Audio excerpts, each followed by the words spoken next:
नमस्कार, ये आकाशवाणी है। अभी आप अनुज कुमार शर्मा से समाचार सुनेंगे।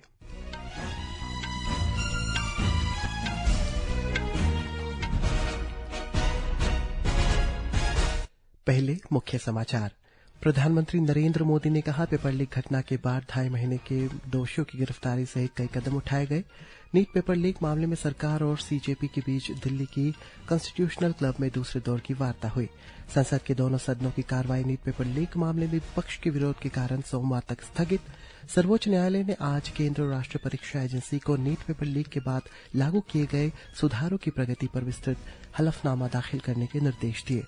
अरुणाचल प्रदेश के शिक्षा मंत्री पीडी सोना ने एडवेंचर मेचुका और मेचुका ट्राउट क्वेस्ट 2.0 के आयोजन की तैयारी की समीक्षा की।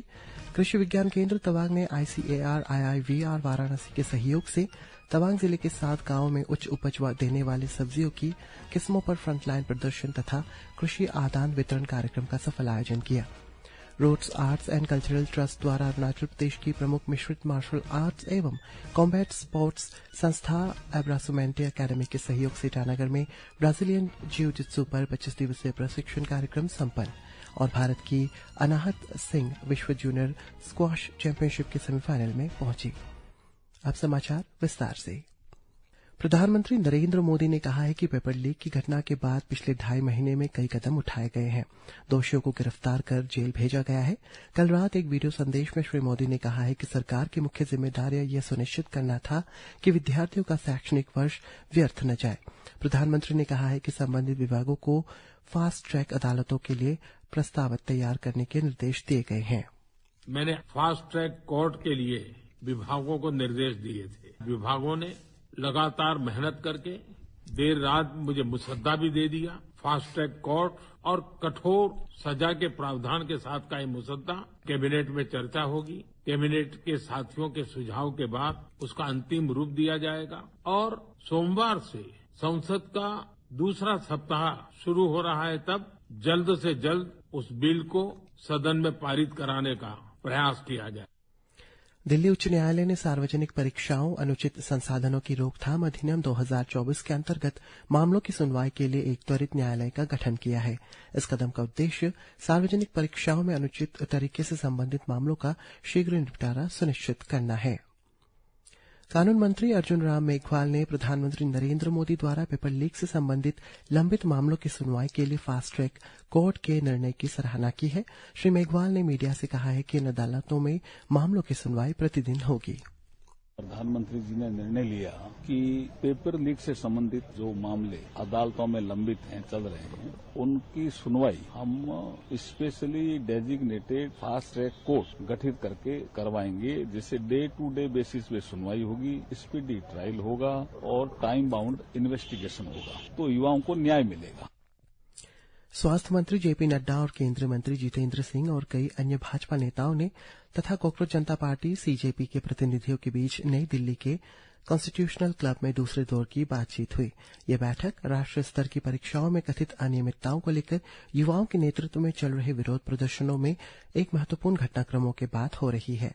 सीजेपी के प्रतिनिधियों सौरभ दास, आशुतोष रांका, अभिजीत दीपके और दीपक बलियान ने सरकार द्वारा उनके 2 शर्तों को स्वीकार करने के बाद वार्ता के लिए सहमति जताई। ये शर्तें हैं, शांतिपूर्ण प्रदर्शनकारियों के खिलाफ कोई कानूनी कार्रवाई नहीं की जाएगी और हाल में हुई परीक्षाओं में अनियमितताओं से प्रभावित विद्यार्थियों के परिवारों को पर्याप्त मुआवजा दिया जाएगा। संसद के दोनों सदनों ने आज लगातार 5वें दिन नीट पेपर लीक के मुद्दे पर हंगामा जारी रहा। कई बार के स्थगन के बाद लोकसभा और राज्यसभा की कार्रवाई सोमवार तक के लिए स्थगित कर दी गई। दोपहर 12 बजे पहले स्थगन के बाद सदन की कार्रवाई फिर से शुरू होने पर संसदीय कार्य मंत्री किरण रिजिजू ने कहा है कि सरकार पहले दिन से ही नीट पेपर लीक मामले पर चर्चा के लिए तैयार है। पार्लियामेंट हम लोग चर्चा नहीं करेंगे तो बिल्कुल अच्छा संदेश नहीं जाएगा।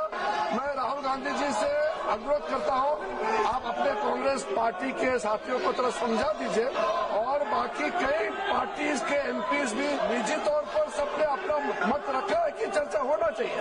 मुझे ये समझ में नहीं आ रहा है कि आज 5वां दिन है, हम इसमें एक सार्थक बहस क्यों नहीं कर सकते। भारतीय जनता पार्टी के सांसद शशांक मणि ने आज सामाजिक कार्यकर्ता सोनम वांगचुक द्वारा अपनी भूख हड़ताल समाप्त करने के फैसले का स्वागत किया। आकाशवाणी से बातचीत में उन्होंने कहा है कि सरकार नीट यूजी परीक्षा विवाद सहित पेपर लीक की घटनाओं को गंभीरता से ले रही है और इन्हें संगठित अपराध मानती है।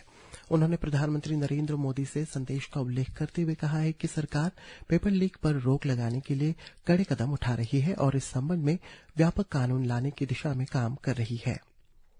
अरुणाचल प्रदेश के शिक्षा मंत्री पीडी सोना ने शी योमी जिला उपायुक्त, मेचुका के अतिरिक्त उपायुक्त तथा विभिन्न विभागों के अधिकारियों के साथ समीक्षा बैठक में भाग लिया। बैठक में एडवेंचर मेचुका और मेचुका ट्राउट क्वेस्ट 2.0 के आयोजन की तैयारियों की समीक्षा की गई। इस दौरान कार्यक्रम के सफल आयोजन के लिए विभागों के बीच बेहतर समन्वय, लॉजिस्टिक, सुरक्षा, आतिथ्य, आधारभूत संरचना तथा प्रसार से जुड़ी व्यवस्थाओं पर विस्तार से चर्चा की गई। कृषि विज्ञान केंद्र तवांग ने भारतीय कृषि अनुसंधान परिषद, भारतीय सब्जी अनुसंधान संस्थान, ICAR, IIVR वाराणसी के सहयोग से तवांग जिले के 7 गांवों में उच्च उपज देने वाली सब्जियों की किस्में पर फ्रंट लाइन प्रदर्शन तथा कृषि आदान वितरण कार्यक्रम का सफल आयोजन किया। कार्यक्रम का समन्वय डॉक्टर अभिमन्यु चतुर्वेदी, विषय विशेषज्ञ उद्यानिकी एवं नोडल अधिकारी द्वारा किया गया। उन्होंने किसानों को वैज्ञानिक खेती की आधुनिक तकनीकों की जानकारी प्रदान की।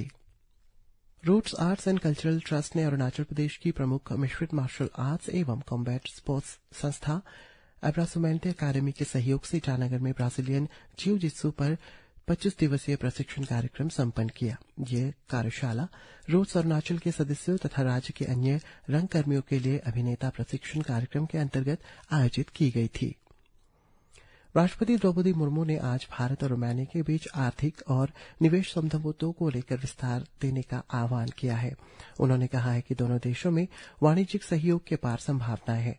बुराखेस्ट में भारतीय रोमानिया व्यापार मंच को संबोधित करते हुए राष्ट्रपति मुर्मू ने कहा कि प्रस्तावित भारत यूरोपीय संघ मुक्त व्यापार समझौता व्यापार, निवेश और मजबूत आपूर्ति श्रृंखलाओं को बढ़ावा देकर आर्थिक संबंधों को मजबूत करने में महत्वपूर्ण सिद्ध होगा। भारत ने पाकिस्तान के अवैध कब्जे वाले जम्मू कश्मीर में कथित दमन के मुद्दे पर संयुक्त राष्ट्र की प्रतिक्रिया को लेकर निराशा जताई है। संयुक्त राष्ट्र में भारत के स्थायी प्रतिनिधि हरीश बरवतनेनी ने यह कहा है कि कुछ मामलों में संयुक्त राष्ट्र की ओर से कड़ी प्रतिक्रिया दी जानी चाहिए, लेकिन पाकिस्तान में ऐसी घटनाओं पर अपेक्षित ध्यान नहीं दिया जाता है। ये टिप्पणी पाकिस्तान के संयुक्त राष्ट्र सुरक्षा परिषद में एक बार फिर कश्मीर का मुद्दा उठाने की कोशिश के बाद आई है। पश्चिम एशिया में बढ़ते तनाव और दुनिया भर में कच्चे तेल और प्राकृतिक गैस की आपूर्ति को लेकर चिंता बढ़ गई है। ब्रेंट क्रूड की कीमतें मई के बाद पहली बार $100 प्रति बैरल से ऊपर पहुंची। घरेलू शेयर बाजार में संविदा सूचकांक में आज दोपहर कारोबार में 0.5% से अधिक की गिरावट दर्ज की गई है। अंतिम समाचार मिलने तक सेंसेक्स 403 अंक गिरकर 75,989, जबकि निफ्टी 116 अंक गिरकर 23,754 पर पहुंच गया। भारत की अनाहत सिंह विश्व जूनियर स्क्वैश चैंपियनशिप के सेमीफाइनल में पहुंच गई है। क्वार्टर फाइनल में अनाहत ने मिस्र की हबीब रिज़क को हराया। अब सेमीफाइनल में अनाहत मिस्र की बार्ब स्मेह से मुकाबला खेलेंगी। सर्वोच्च न्यायालय ने आज केंद्र सरकार और राष्ट्रीय परीक्षा एजेंसी को नीट यूजी पेपर लीक मामले के बाद सुधारों को लागू करने में हुई प्रगति पर एक विस्तृत हलफनामा दाखिल करने का निर्देश दिया है। न्यायमूर्ति PS नरसिम्हा और न्यायमूर्ति आलोक आराघे की पीठ ने नीट पेपर लीक मामले में सुनवाई करते हुए कहा है कि हलफनामे में केवल अस्थायी उपायों पर निर्भर रहने के बजाय सुधारों को संस्थागत रूप देने के लिए उठाए गए कदमों पर स्पष्ट विवरण होना चाहिए। सरकार ने सोशल मीडिया पर केंद्रीय मंत्री पीयूष गोयल के दिल्ली में प्रदर्शन कर रहे छात्रों के बारे में धमकी भरे बयान में वीडियो का खंडन किया है। पत्र सूचना कार्यालय की तथ्य जांच इकाई ने स्पष्ट किया है कि यह वीडियो फर्जी है और AI से बनाया गया है। इकाई ने बताया कि श्री गोयल ने प्रदर्शनों के संबंध में ऐसा कोई बयान नहीं दिया है। सोशल मीडिया पर viral lieutenant general Rajeev Puri के एक वीडियो को लेकर बड़ा पर्दाफाश हुआ है। पत्र सूचना कार्यालय की तथ्य जांच इकाई ने इस वीडियो को फर्जी और डीप फेक बताया है। वीडियो में कहा गया था कि दावा गलत है और प्रधानमंत्री नरेंद्र मोदी के अनुरोध पर जनरल पुरी ने नीट परीक्षा पेपर लीक मामले के विरोध कर रहे प्रदर्शनों के बीच राजधानी में अतिरिक्त सुरक्षा बलों की तैनाती का आदेश दिया था। और अंत में मुख्य समाचार एक बार फिर। प्रधानमंत्री नरेंद्र मोदी ने कहा पेपर लीक घटना के बाद 2.5 महीने में दोषियों को गिरफ्तार सहित कई कदम उठाए गए। नीट पेपर लीक मामले पर सरकार और सीजेपी के बीच नई दिल्ली के कॉन्स्टिट्यूशनल क्लब में दूसरे दौर की वार्ता हुई। संसद के दोनों सदनों की कार्रवाई नीट पेपर लीक मामले में विपक्ष के विरोध के कारण सोमवार तक स्थगित। इसी के साथ ये समाचार बुलेटिन समाप्त हुआ। नमस्कार।